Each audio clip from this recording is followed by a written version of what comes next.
Hello, welcome to this presentation, Volunteers or Friends, Who Does What at the Library? I'm Judy Hills, I'm the FONCPL President.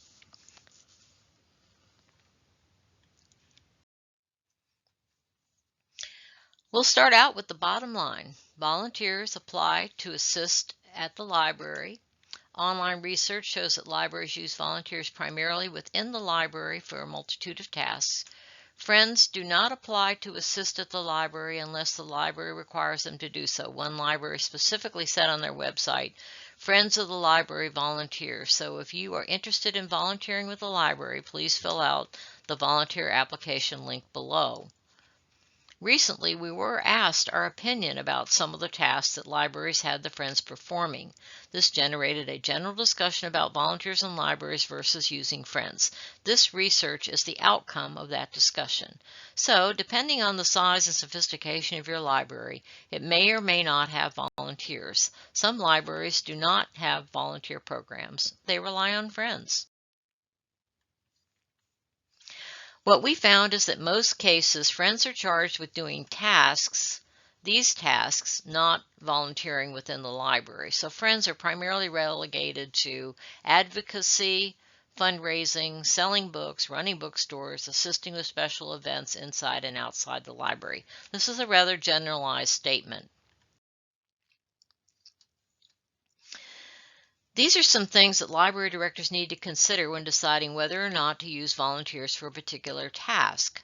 We once had a library director who was adamant that she did not want any volunteers, friends or otherwise, in the library because they might take a paying job away from a full or part-time employee. Volunteers are never a substitute for paid staff. So there are some risks and liabilities that might be involved with the task. It could be physical, it could be exposure to people, to children, to confidential information. It could have to do with riding in a vehicle with staff.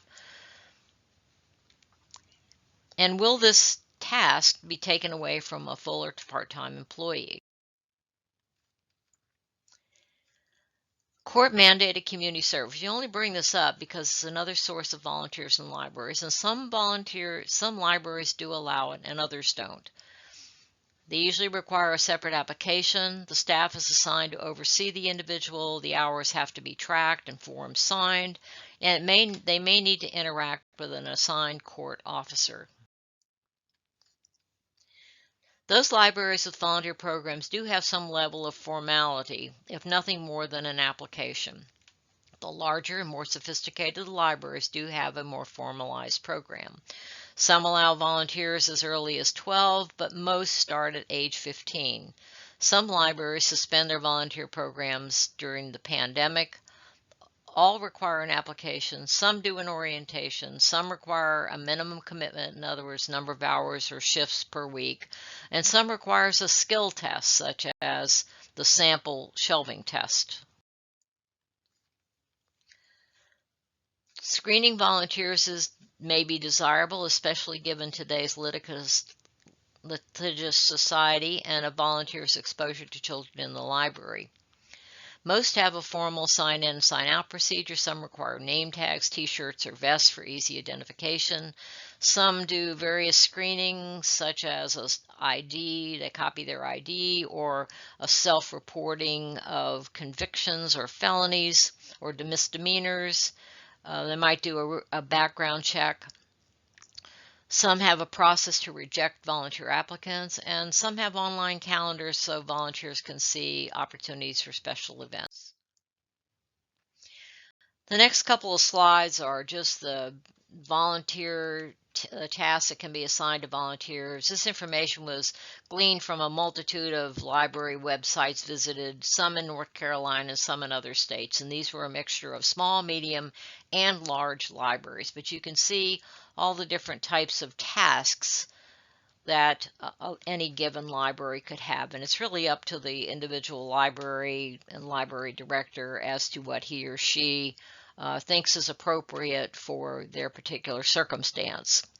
Here's some more of those tasks. Again, The bigger and more diverse the library, the wider the range of tasks that you're going to see.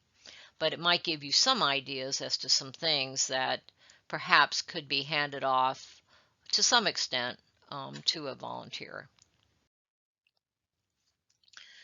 This information is from direct contact with friends. We put this question out on the NC Friends listserv, but really didn't get too many responses. This and the next slide lists a number of tasks being performed by friends within libraries.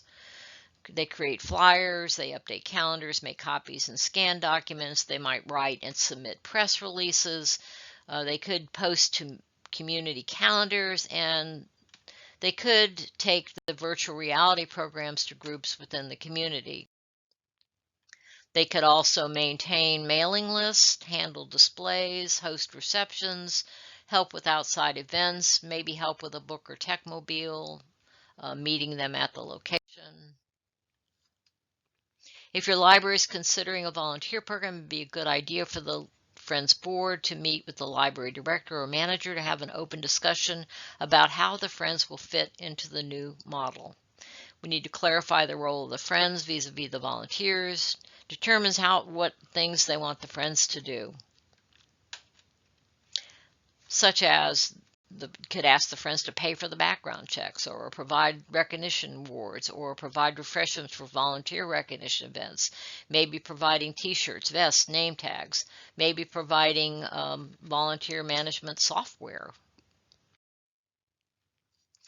So here are a few NC Library websites that have good information on volunteering. FONCPL would like to hear from your friends if you've had some experience with volunteers or volunteering in libraries.